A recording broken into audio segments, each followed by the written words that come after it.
കൊടുങ്കാറ്റായി ഷാഫി ഇന്ന് മാധ്യമങ്ങളെ കാണുകയാണ്. ആ രാത്രിയിൽ സത്യത്തിൽ എന്താണ് സംഭവിച്ചത് എന്നതിന്റെ നേർചിത്രം ഷാഫി ഇന്ന് പുറത്തുവിടുമ്പോൾ, അതും വീഡിയോ തെളിവുകളടക്കം പുറത്തുവിടുമ്പോൾ, ആ രാത്രിയിൽ ഷാഫിക്കെതിരെ നടത്തിയ ഗൂഢാലോചന പൊളിയുകയാണ്.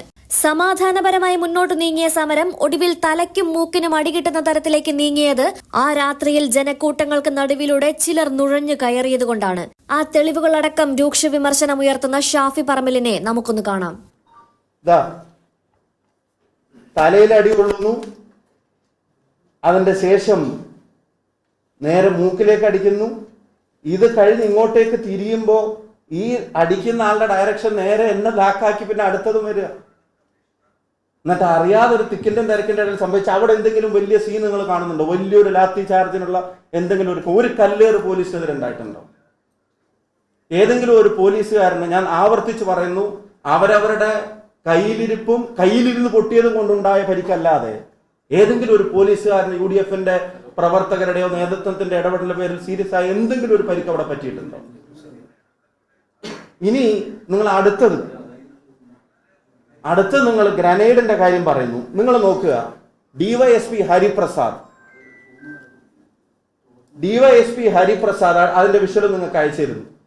DYSP ഹരിപ്രസാദിന്റെ കയ്യിൽ ആ ഗ്രനേഡ് അല്ലെങ്കിൽ ടിയർ ഗ്യാസ്, അവരുടെ കയ്യിൽ അതേ സമയം തന്നെ ലാത്തി. ഈ ഗ്രനേഡ് കയ്യിൽ വെച്ചിട്ട് ആ ലാത്തി വെച്ചുകൊണ്ട് അടിക്കാൻ ശ്രമിക്കുന്നതിന്റെ വിഷ്വൽ നിങ്ങൾ കാണുകയാണ്. ഇത് നിങ്ങൾ ശ്രദ്ധിക്കുക. ഒരു കയ്യിൽ ഗ്രനേഡ്, ഒരു കയ്യിൽ ലാത്തി. DYSPയുടെ കയ്യിലുള്ള ലാത്തി മറ്റേ ചൂരല്ലാത്തിയായിരുന്നു. തിരിച്ചറിയാനുള്ള എളുപ്പത്തിന് ഞാൻ പറയാം. ഗ്രനേഡ് കയ്യിൽ വെച്ചിട്ട് ലാത്തിയും വെച്ചിട്ട് ആ ആൾക്കൂട്ടത്തിന്റെ ഇടയിൽ നിന്ന് ആളുകളെ തല്ലാൻ നോക്കുക. FIR-നകത്ത് വരെ പറയുന്നുണ്ട് ഗ്രനേഡ് പാർട്ടിയിൽപ്പെട്ട ചില ആളുകൾ എന്നവർ പറയുന്നുണ്ട്. ഗ്രനേഡ് പാർട്ടിയിൽപ്പെട്ട ആളുകൾ ഉണ്ടെങ്കിൽ പിന്നെ DYSP എന്തിനാ ഗ്രനേഡ് കയ്യിൽ കൊണ്ടു നടക്കുന്നത്? ആ ഓർഡർ ഗ്രനേഡ് പാർട്ടി എന്ന് പറഞ്ഞിട്ടൊരു പാർട്ടി കയ്യിലുണ്ടെങ്കിൽ DYSP എന്തിനാ? പിന്നെ ചില ആൾക്കാർ ചോദിക്കുന്നുണ്ട്, പോലീസിന്റെ കയ്യിൽ പിന്നെ ഗ്രനേഡ് ഉണ്ടാവൂലേ? പോലീസിന്റെ കയ്യിൽ ഗ്രനേഡ് ഉണ്ടാവണം. ആ പോലീസിന് എക്സ്ക്ലൂസീവായി ഗ്രനേഡിൽ പരിശീലനം കൊടുത്ത ആളുകൾ ഇതിനകത്ത് കൃത്യമായിട്ട് പറയുന്നുണ്ട്. DYSP ഹരിപ്രസാദിന്റെ കൂടെ ഉണ്ടായിരുന്ന പോലീസ് പാർട്ടിയുടെ കൈവശമുണ്ടായിരുന്ന ഗ്രനേഡ്, പിന്നെ ബലം പ്രയോഗിക്കുന്ന അക്രമാസക്തര ജനക്കൂട്ടത്തെ പിരിച്ചുവിടുന്നതിന് ഉപയോഗിക്കുന്നതിനായി കൈവശം വെച്ച ഗ്രനേഡ് ജനക്കൂട്ടവുമായുള്ള ബലപ്രയോഗത്തിലൂടെ പിന്നു ലൂസായി താഴെ വീണ് ഊരിപ്പൊട്ടിയതിൽ ഹരിപ്രസാദിന്റെ കൈക്ക് ഗുരുതരമായി പരിക്കേൽക്കുന്നുണ്ടായിരുന്നു എന്ന് എഴുതിയിരിക്കുക. അപ്പൊ ഗ്രനേഡ് പാർട്ടിയുടെ കയ്യിലല്ല, ഹരിപ്രസാദിന്റെ കയ്യിലാണ് ഈ സാധനം ഉണ്ടായിരുന്നത്. ജനക്കൂട്ടമായിട്ടുള്ള തിക്കും തിരക്കും അല്ല. ഇത് കയ്യിൽ വെച്ച്, ലാത്തിയും കയ്യിൽ വെച്ച് അതുകൊണ്ട് പിന്നെ മർദ്ദിക്കാനും ശ്രമിക്കുക. എന്നിട്ട് അതിനകത്ത് പോലീസിന്റെ വീഴ്ചയില്ലെങ്കിൽ, പോലീസ് 16-ാം തീയതി ഇറക്കിയ സർക്കുലർ എന്താ? എല്ലാ STPOസിനും SHOസിനും കോഴിക്കോട് റൂറലിലെ ട്രാഫിക് യൂണിറ്റ്സിനും കൺട്രോൾ റൂമിനും വടകര DHQനും ഉൾപ്പെടെയുള്ള ആളുകൾക്കുള്ളത്. വടകരയിലെ രാവിലെ 7 മണി മുതൽ ഗ്രനേഡ് ത്രോയിങ് പ്രാക്ടീസായി DHQയിൽ താഴെ കാണിച്ച സമയങ്ങളിൽ ഓരോ സബ് ഡിവിഷനിൽ നിന്നും എത്തിച്ചേരാൻ ജില്ലാ പോലീസ് മേധാവി അറിയിക്കുന്നു എന്ന് വെച്ചാൽ ഇത് മര്യാദക്ക് എറിയാൻ ഇവന്മാർക്ക് അപ്പൊ കഴിഞ്ഞിട്ടില്ല എന്നുള്ളത് മനസ്സിലായിട്ട് ഇൻസിഡന്റിന് ശേഷം ഇത് പരിശീലിപ്പിക്കാൻ സർക്കുലർ ഇറക്കുന്ന പോലീസ് അവരടുത്ത് വീഴ്ച പറ്റിയിട്ടില്ലെങ്കിൽ, ഞങ്ങൾ ബോംബ് എറിഞ്ഞിട്ടാണ് ആർക്കെങ്കിലും പരിക്കേറ്റതെങ്കിൽ ഇങ്ങനെ ഒരു സർക്കുലർ കേരളത്തിന്റെ പോലീസ് ഇറക്കേണ്ട കാര്യമുണ്ടോ? കോഴിക്കോട്ടെ പോലീസ് ഇറക്കേണ്ട കാര്യമുണ്ടോ? വാർത്തകളിൽ നിന്നും ചർച്ചകളിൽ നിന്നും മാറ്റി നിർത്തുക എന്നുള്ള പ്രീ പ്ലാൻഡ് ആയിട്ടുള്ള, ഓർഗനൈസ്ഡ് ആയിട്ടുള്ള പോലീസ് അറ്റാക്കാണ് ഞങ്ങൾക്കെതിരെ നടന്നത് എന്ന് ഞങ്ങൾക്ക് ഉറച്ചു വിശ്വസിക്കാൻ നിരവധിയായിട്ടുള്ള കാരണങ്ങളുണ്ട്. ഇന്ന് നടത്തുന്ന പത്രസമ്മേളനത്തിൽ ആരാണ് വ്യക്തിപരമായി ആ മർദ്ദനത്തിന് നേതൃത്വം നൽകിയത് ഉൾപ്പെടെയുള്ള വിവരങ്ങൾ ബഹുമാനപ്പെട്ട മാധ്യമ പ്രവർത്തകരിലൂടെ കേരളത്തിലെ ജനങ്ങളുടെ മുമ്പിൽ പ്രസന്റ് ചെയ്യാൻ ഞങ്ങൾ ആഗ്രഹിക്കുകയാണ്. ഇതിൻ്റെയൊക്കെ റീസൺ എന്ന് പറയുന്നത് ശബരിമല വിഷയം തന്നെയാണ്.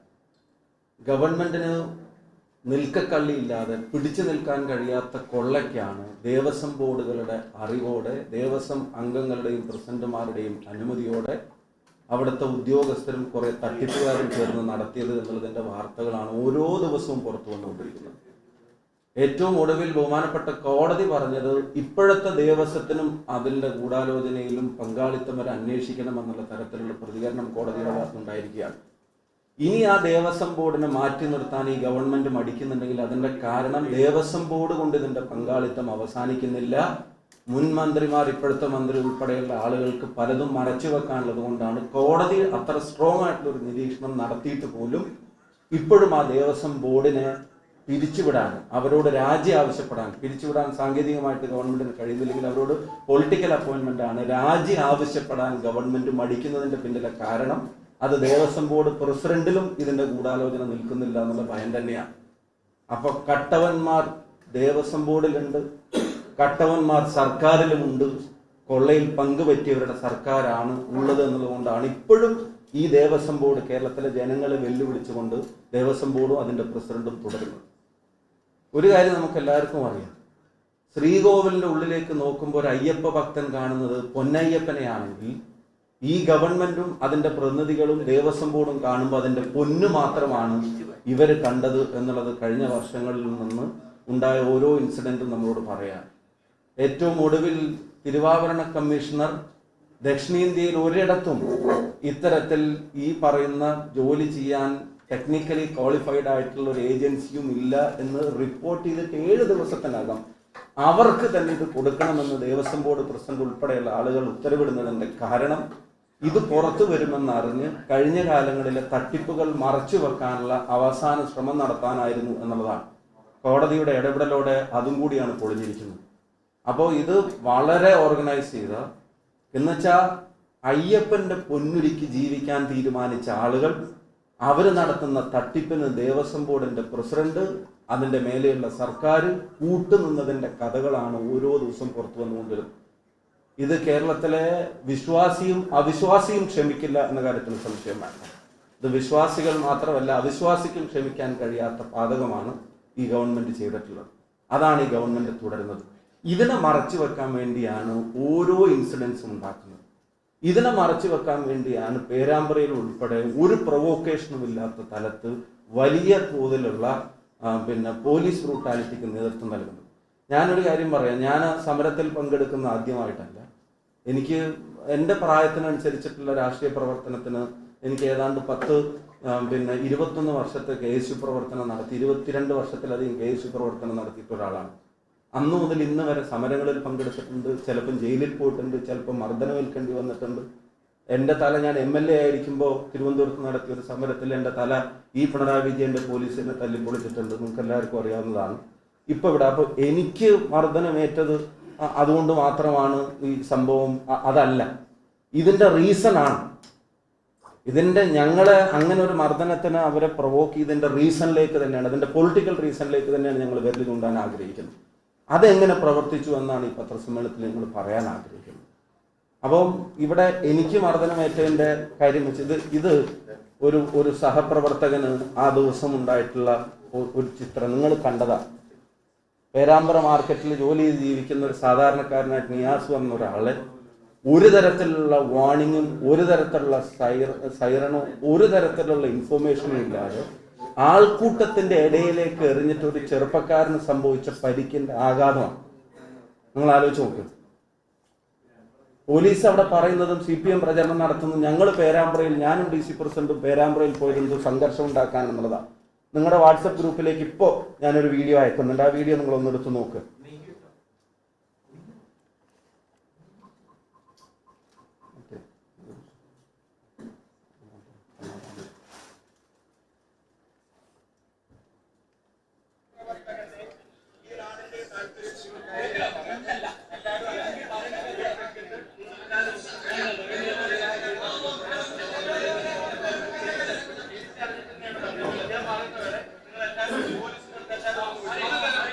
ഞങ്ങൾ രണ്ടാൾ അവിടെ ചെന്നിട്ട് അവിടുന്ന് ആദ്യം പറയുന്നത് ഈ നാടിന്റെ സമാധാനത്തിനും താല്പര്യത്തിനും അല്ലെങ്കിൽ നാടിന്റെ താല്പര്യത്തിനും വേണ്ടിയുള്ള തീരുമാനമാണ് നമ്മൾ എടുക്കേണ്ടത്. നിങ്ങൾ പോലീസിൽ നിന്ന് അകന്നു നിൽക്കണം, അവിടെ സംഘർഷം ഉണ്ടാവേണ്ട കാര്യമില്ല എന്നുള്ളത് ഈ സംഘർഷമൊക്കെ ഉണ്ടാവുന്നതിന്റെ മുമ്പ് അവിടെ ചെന്നെന്ന് പറഞ്ഞതാണ്. ഞങ്ങളത് എസ്കലേറ്റ് ചെയ്യാൻ പോയവരല്ല. ഞങ്ങൾ രാവിലെ വടകരയിലെ കൺവെൻഷൻ കഴിഞ്ഞ്, ഞങ്ങൾ നാദാപുരത്തെ കൺവെൻഷൻ കഴിഞ്ഞ്, കൊയിലാണ്ടിയിലെ കൺവെൻഷൻ കഴിഞ്ഞ്, ശബരിമല ജാഥയുമായി ബന്ധപ്പെട്ട സമരത്തിന്റെ യോഗം പേരാമ്പ്രയിലെ ഓഡിറ്റോറിയത്തിൽ വിളിച്ചു ചേർത്തതിൽ പങ്കെടുക്കാൻ പോയപ്പോൾ അതിന്റെ തലേ ദിവസം മുതൽ അവിടെ ഉണ്ടാവുന്ന പോലീസ് അട്രോസിറ്റീസിന്റെ കാരണം ഞാൻ ഒരു കാര്യം ചോദിക്കുക, ഞാൻ അവിടെ വന്നിട്ടാണ് സംഘർഷം ഉണ്ടായത്. ഞാൻ അവിടെ ചെല്ലാത്ത തലേ ദിവസം പോലീസ് അവിടെ നടത്തിയ കാര്യങ്ങൾ നിങ്ങളൊക്കെ റിപ്പോർട്ട് ചെയ്താൽ 6 റൗണ്ട് ടിയർ ഗ്യാസും ഗ്രനേഡും അവിടെ പോലീസ് ഉപയോഗിച്ചത്. അവിടെ ഒരു കോളേജ് ഇലക്ഷൻ ജയിച്ചിട്ട് 25 വോട്ടിന് ചെയർമാൻഷിപ്പ് ജയിച്ച 3 തവണയാണ് കോളേജിനകത്ത് പോലീസിന്റെ സാന്നിധ്യത്തിൽ ഇത് എണ്ണിക്കുന്നത്. എന്ന് വെച്ചാൽ ജയിച്ചതിന്റെ ഒരു പ്രകടനം പോലും ടൗണിലേക്ക് ഇറങ്ങരുത് എന്നുള്ള പിടിവാശി. ആ പ്രകടനം അന്ന് നടത്താൻ സമ്മതിച്ചില്ല. പിറ്റേ ദിവസം പെർമിഷൻ എഴുതി കൊടുത്ത് പിറ്റേ ദിവസം പെർമിഷൻ നടത്താൻ പ്രകടനം നടത്താൻ സമ്മതിക്കുന്നില്ല. അവിടെ അന്നും CPM പ്രകടനം നടത്തുന്നു, പിറ്റേ ദിവസം പ്രകടനം നടത്തുന്നിട്ട് FIR എഴുതി വെച്ചിരിക്കുകയാണ് 500ഓളം LDF പ്രവർത്തകർ പ്രകടനം നടത്തി പിരിഞ്ഞുപോയി. UDF പ്രകടനം നടത്തുമ്പോൾ ഗതാഗത തടസ്സം ഉണ്ടാവുന്നു, പിന്നെ നടയാത്രക്കാർക്ക് തടസ്സം ഉണ്ടാവുന്നു, അവിടെ ട്രാഫിക് ബ്ലോക്ക് ഉണ്ടാവുന്നു, ജനങ്ങൾക്ക്.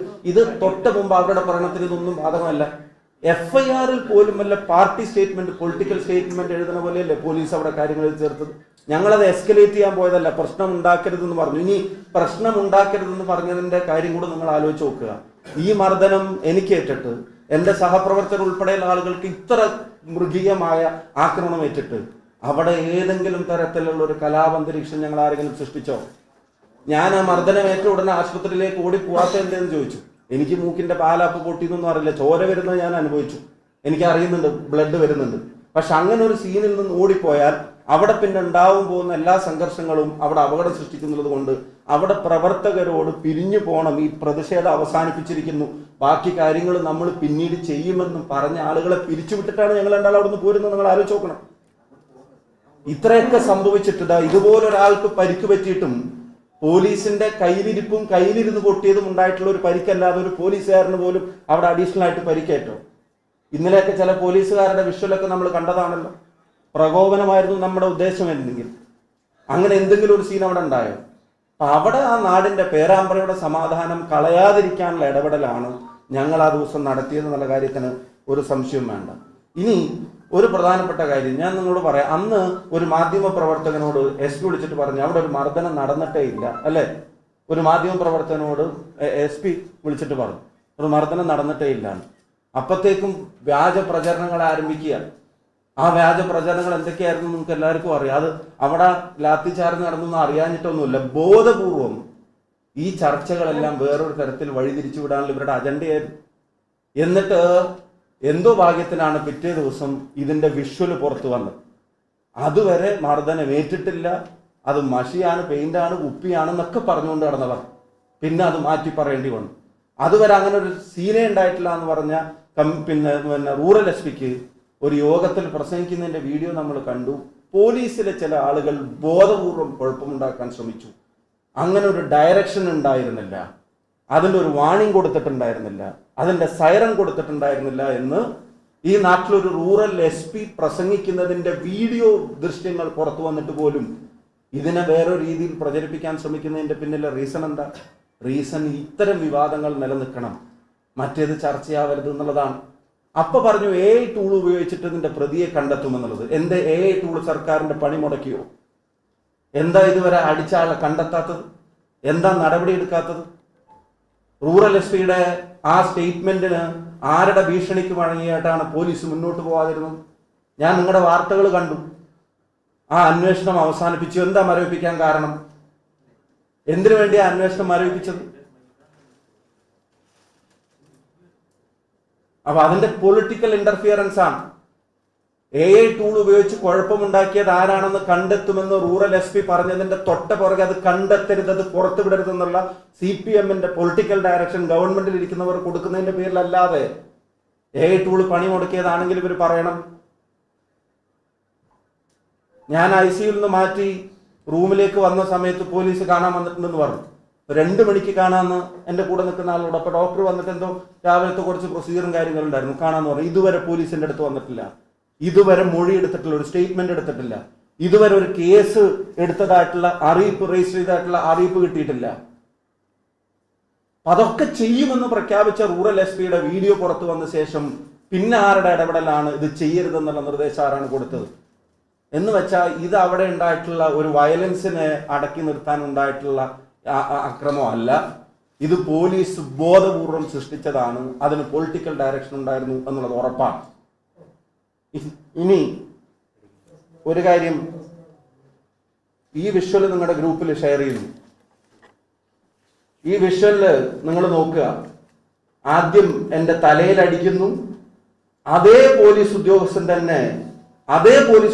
തന്നെ എൻ്റെ മൂക്കിലും അടിക്കുന്നു, അവിടുന്ന് ആ തിരക്കിൽ ഞാൻ ഇങ്ങോട്ട് മാറുമ്പോൾ അതേ പോലീസ് ഉദ്യോഗസ്ഥന്റെ ലാത്തി മൂന്നാമത്തെ തവണയും ഡയറക്ഷൻ എന്നെ നോക്കി ആ ലാത്തി വീശാൻ ശ്രമിക്കുന്നു. നിങ്ങൾ ആ വിഷ്വൽ നിങ്ങളുടെ ഗ്രൂപ്പിൽ ഇപ്പൊ നിങ്ങളുടെ എല്ലാവരുടെയും മൊബൈലിലേക്ക് അയച്ചിട്ടുണ്ട്, നിങ്ങൾ നോക്കുക. ഒരേ പോലീസ് ഉദ്യോഗസ്ഥൻ തന്നെ ആദ്യം തലക്കടിക്കുന്നു. അത് SP പറഞ്ഞ പോലെ പുറകിൽ നിന്നല്ല, ഫ്രണ്ടിൽ നിന്ന് തന്നെ എന്റെ തലക്കടിക്കുന്നു. തൊട്ടടുത്ത മിനിറ്റില്, തൊട്ടടുത്ത സെക്കൻഡില് എന്റെ മുഖത്തേക്ക് അടിക്കുന്നു, അതെന്റെ മൂക്കിൽ കൊള്ളുന്നു. അവിടുന്ന് തിരക്ക് ഞാൻ ഇങ്ങോട്ട് മാറുമ്പോൾ അയാളുടെ ഡയറക്ഷൻ മാറി അയാൾ ഞാൻ നിൽക്കുന്ന സ്ഥലത്തേക്ക് റൈറ്റിലേക്ക് ആഞ്ഞു വീശിയിരുന്ന് എന്റെ തലയിലും മുഖത്തും അടിച്ച ആള്. പിന്നെ അവിടുന്ന് ആ ഡയറക്ഷൻ പ്രകാരം, തിരക്ക് പ്രകാരം ഞാൻ ഇങ്ങോട്ടേക്ക് നീങ്ങുമ്പോൾ അയാളുടെ ഡയറക്ഷനും ലാത്തിയുടെ ഡയറക്ഷനും മാറി നേരെ മൂന്നാമതും എന്നെ ഉന്നം വെച്ച് അടിക്കാൻ നോക്കുക. അത് അവിടെയുള്ള ഒരു പോലീസുകാരൻ തടയുക. മൂന്നാമതും അടിക്കാൻ നോക്കുമ്പോൾ നിങ്ങൾ ആലോചിച്ച് നോക്കുക. അറിയാതെ പറ്റിപ്പോയതാണെന്ന് നിങ്ങൾക്ക് പറയാൻ പറ്റുമോ? സംഘർഷത്തിനെടുക്കേണ്ടതാണെന്ന് നിങ്ങൾക്ക് പറയാൻ പറ്റുമോ? ഈ സീനിൽ ഇത് നടക്കുമ്പോൾ എവിടെ അവിടെ ടിയർ ഗ്യാസ് പൊട്ടിയിട്ടുള്ളത്? ഈ സീൻ നടക്കുമ്പോൾ എവിടെ അവിടെ ഗ്രനേഡ് പൊട്ടിയിട്ടുള്ളത്? എവിടെ അവിടെ സ്ഫോടനം നടന്നിട്ടുള്ളത്?